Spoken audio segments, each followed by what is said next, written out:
Hello everyone, की2 blogging Hindi channel में आप सभी का स्वागत है। और इस वीडियो में हम बात करने वाले हैं साइलो स्ट्रक्चर के बारे में।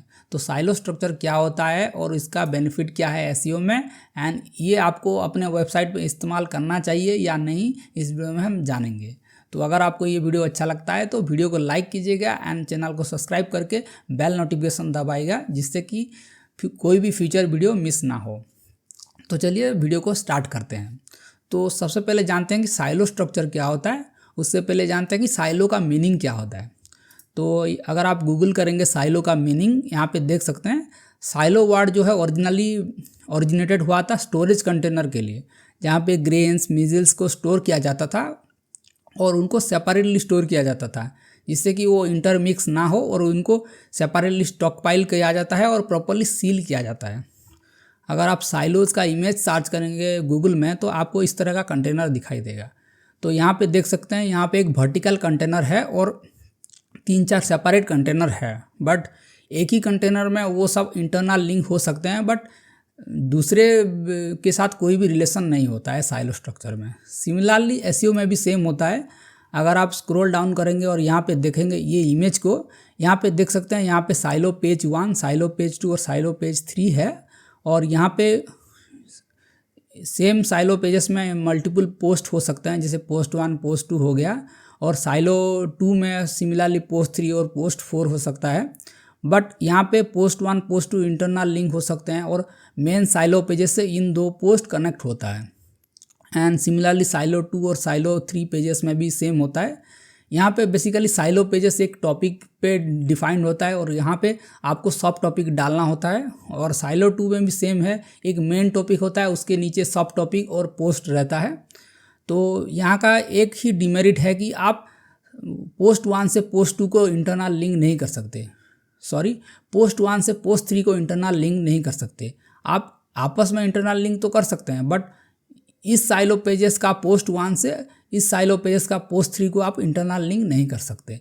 ये इसका मेजर ड्रॉबैक है। इससे बेटर है कि आप पिरामिड स्ट्रक्चर को यूज कर सकते हैं। अगर हम स्क्रॉल डाउन करेंगे और यहाँ पे देखेंगे पिरामिड स्ट्रक्चर क्या होता है, यहाँ पे देख सकते हैं, यहाँ पे एक होम पेज है और यहाँ पे 2 कैटेगरी है, living room and dining room. And यहाँ पे सिर्फ शॉप कैटेगरीज है। अगर आप यहाँ पे चेक करेंगे, ये शॉप कैटेगरी पे एक पोस्ट है और यहाँ पे दूसरा शॉप कैटेगरी का एक पोस्ट है। आप इन दोनों को इंटरनल लिंक कर सकते हैं। अगर वो दोनों सेम टॉपिक के हैं तो आपको इंटरनल लिंक करना चाहिए, बट इन साइलो स्ट्रक्चर में आपको ये फैसिलिटी नहीं मिलता है।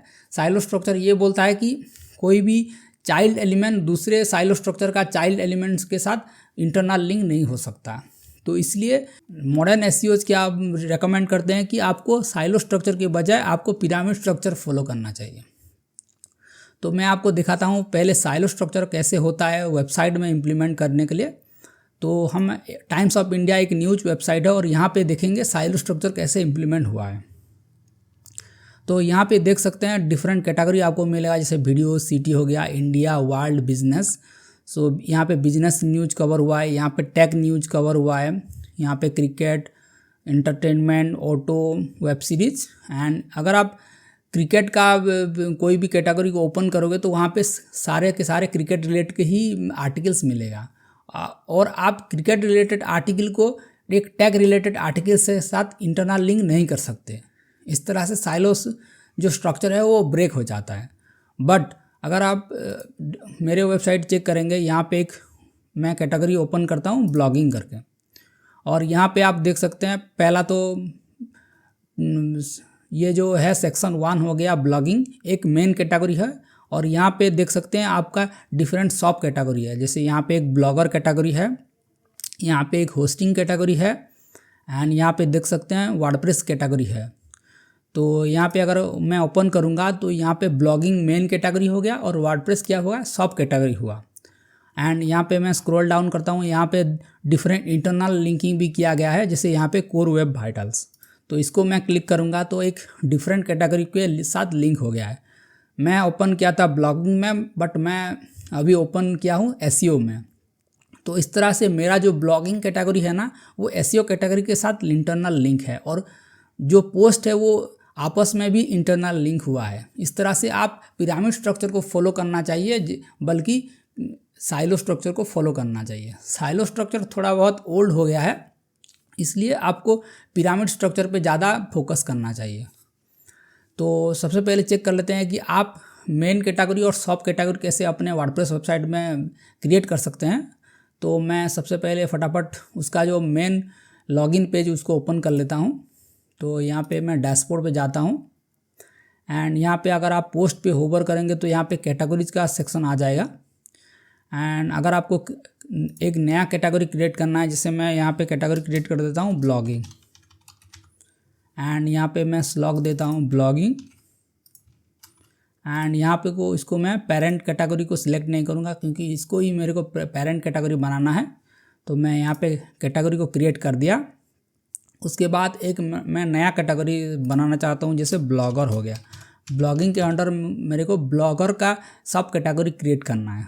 तो मैं इसका जो स्लॉग है इसको ब्लॉगर रख देता हूँ और इसका जो पेरेंट कैटेगरी है इसको मैं ब्लॉगिंग कर देता हूँ। उसके बाद ऐड न्यू कैटेगरी कर देता हूँ। आप देख सकते हैं यहाँ पे एक लाइन आ गया है ब्लॉगर के पहले, तो ये एक सब कैटेगरी को इंडिकेट करता है।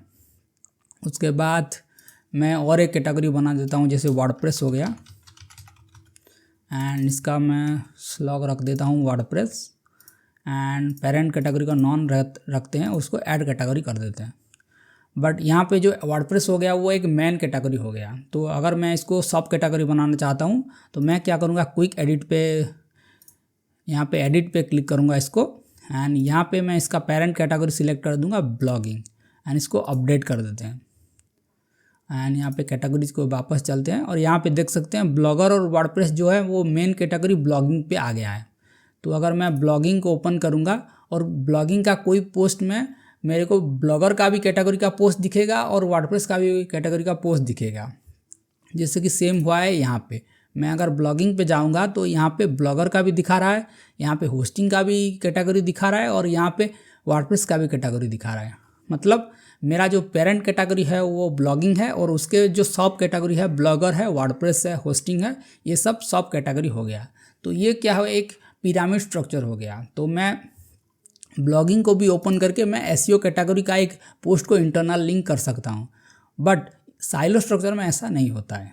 तो ये आप जान गए कि साइलो स्ट्रक्चर क्या होता है और उसका जो डिफरेंस है वो पिरामिड स्ट्रक्चर से क्या होता है। तो आप अगर ये पोस्ट को पूरा पढ़ेंगे तो आपको पूरा समझ में आएगा कि साइलो स्ट्रक्चर का बेनिफिट क्या है और उसका डिमेरिट क्या है। साइलो स्ट्रक्चर का सबसे पहला बेनिफिट होता है कि ये आपको इंटरनल लिंक में हेल्प करता है, बट इसमें कुछ प्रॉब्लम है जो मैंने पहले बताया आपको इंटरनल लिंकिंग का। एंड उसके बाद यहाँ पे क्या होता है, गूगल आपका टॉपिकल ऑथोरिटी है वो डिटरमाइन करता है। जैसे आप अगर टाइम्स ऑफ इंडिया के वेबसाइट में जाओगे तो गूगल को लगेगा कि आप टैग फील्ड में ज़्यादा एक्टिव हो और आपका जो ऑथोरिटी है वो टैग में बन जाता है। बट आपको अगर सारे टॉपिक्स को कवर करना है तो आपको साइलो स्ट्रक्चर के साथ अपने वेबसाइट को डेवलप करना पड़ेगा। जैसे यहाँ पे एक स्पोर्ट्स कैटेगरी हो गया, तो आपका एक टैग आर्टिकल को स्पोर्ट्स कैटेगरी के साथ लिंक कर रहे हो तो जब भी क्रॉलर आएगा वो टैग कैटेगरी पे ओपन करेगा और टैग कैटेगरी में जो पोस्ट है वहाँ पे एक पोस्ट को ओपन करेगा और वहाँ से अगर वो स्पोर्ट्स को चला गया तो वहाँ पे क्या होगा, आपका जो पेज रैंक है वो टैग कैटेगरी से स्पोर्ट्स कैटेगरी में ट्रांसफ़र हो जाता है। तो उसमें थोड़ा बहुत दिक्कत होना शुरू हो जाता है क्योंकि गूगल थोड़ा कंफ्यूज हो जाता है कि आपको टैग में ज़्यादा बेनिफिट दूं या स्पोर्ट्स में बेनिफिट दूं। तो इस तरह का वेबसाइट के लिए आपको साइलो स्ट्रक्चर फॉलो करना पड़ता है। बट अगर आप कोई स्पेसिफिक नीश वेबसाइट टारगेट कर रहे हैं, जैसे कोई भी एक स्पेसिफिक टॉपिक के ऊपर अगर आप वेबसाइट बना रहे हैं तो आपको साइलो स्ट्रक्चर नहीं, आपको पिरामिड स्ट्रक्चर पे ज़्यादा ध्यान देना पड़ेगा। तो मैं यहाँ पे कुछ सैम्पल वेबसाइट आपको दिखाता हूँ। जब भी कोई यूज़र होम पेज पे लैंड करता है, ये एक वेबसाइट है masterblogging.com करके, और यहाँ पे देख सकते हैं कुछ कैटेगरी सेक्शन किया हुआ है। और यहाँ पे अगर आप देखेंगे तो यहाँ पे कुछ टॉपिक्स है वो इंटरनल लिंक हुआ है और यहाँ पे एक सेकंड कैटेगरी है और यहाँ पे कुछ टॉपिक्स इंटरनल लिंक हुआ है और ये थर्ड कैटेगरी है। तो इस तरह से आप अपने जो कैटेगरीज है उसको सेपरेटली शो कर सकते हैं होम पेज पे, जिससे कि कोई भी होम पेज पे लैंड करेगा तो डायरेक्टली इस पोस्ट को जंप कर सकता है। और वही सेम आपको फुटर में भी डाल सकते हैं। जिस तरह से अगर हम Q2 ब्लॉगिंग को ओपन करेंगे एंड यहाँ पे देख सकते हैं कुछ कैटेगरी आपको मिलेगा, ब्लॉगिंग, एसईओ, वर्डप्रेस। आप डायरेक्टली इस कैटेगरी को जंप कर सकते हैं, या कुछ लिंक्स है जो कि फुटर्स में भी दिया हुआ है जिससे कि आप डायरेक्टली उसी पोस्ट में जंप कर सकते हैं। तो इस तरह से आपको वेबसाइट को इस तरह से स्ट्रक्चरली डिज़ाइन करना होगा जिससे कि कोई भी यूज़र विथिन 2 to 3 क्लिक्स आपके जो टॉप रैंकिंग पेजेस है उसको एक्सेस कर सकता है। एंड सबसे बड़ा एग्जांपल है कि आप हॉप पेजेस का भी इस्तेमाल कर सकते हैं, जैसे कि बैकलिंक को वेबसाइट ने अपने वेबसाइट पे इस्तेमाल किया है। यहाँ पे देख सकते हैं जो डिफरेंट कैटेगरी क्रिएट किया हुआ है, आप एक पेज क्रिएट कर सकते हैं जहाँ पे आपका जो टॉप रैंकिंग पेजेस है उसको कैटेगरीज वाइज डिवाइड करके उसको इंटरनल लिंक दे सकते हैं। सो यहाँ पे देख सकते हैं पहला टॉपिक है एसईओ फंडामेंटल्स, उसके बाद कीवर्ड रिसर्च हो गया, content optimisation strategy, technical SEO, link building, user experience, SEO tools, advance SEO strategies. So ये कुछ टॉपिक्स है। और अगर आप यहाँ पे क्लिक करोगे व्हाट इज एसईओ, तो मैं यहाँ पे अगर क्लिक करूँगा तो यहाँ पे भी कुछ डिफरेंट पोस्ट आपको मिल जाएगा, जैसे एसईओ क्या होता है, सर्च इंजन रैंकिंग फैक्टर क्या है, एसईआरपी क्या होता है। तो आप इस तरह से अपने कंटेंट को इंटरनल लिंक कर सकते हैं हॉप पेजेस से। तो मैं इसको एक बार बैक कर लेता हूँ एंड यहाँ पे देख सकते हैं जो हॉप पेजेस है, अगर सर्च इंजन बॉट्स इस हॉप पेज को विजिट करता है तो वो डिफरेंटली यहाँ से डायरेक्टली उस शॉप पेजेस को विजिट कर सकता है और वहाँ से सारे पोस्ट को इजीली इंडेक्स कर सकता है। इससे एक बेनिफिट होता है कि आप अगर कोई एसईओ कीवर्ड के ऊपर एक कैटेगरी क्रिएट किए हो या कीवर्ड रिसर्च के एक आर्टिकल में एसईओ का टर्म इस्तेमाल हुआ है, तो आप व्हाट इज एसईओ का जो पोस्ट है उसको लिंक कर सकते हो। बट साइलो स्ट्रक्चर में ये ऐसा नहीं होता है। तो आप जान चुके होंगे कि साइलो स्ट्रक्चर में क्या दिक्कत है और क्यों आपको साइलो स्ट्रक्चर फॉलो नहीं करना चाहिए। तो नेक्स्ट वीडियो में आपको बताऊंगा कि आप इस तरह का डिज़ाइन अपने वर्डप्रेस वेबसाइट पे कैसे डिज़ाइन कर सकते हैं। एंड अगर आपको ये वीडियो अच्छा लगा और साइलो स्ट्रक्चर के बारे में अगर आपका कोई भी कन्फ्यूजन या डाउट है तो आप हमें कमेंट सेक्शन में बता सकते हैं। तो अगर वीडियो अच्छा लगा तो वीडियो को लाइक कीजिएगा एंड इस तरह का नया कंटेंट देखने के लिए चैनल को सब्सक्राइब कीजिएगा। एंड मैं आपको मिलता हूँ अगले वीडियो में, तब तक के लिए गुड बाय, थैंक यू।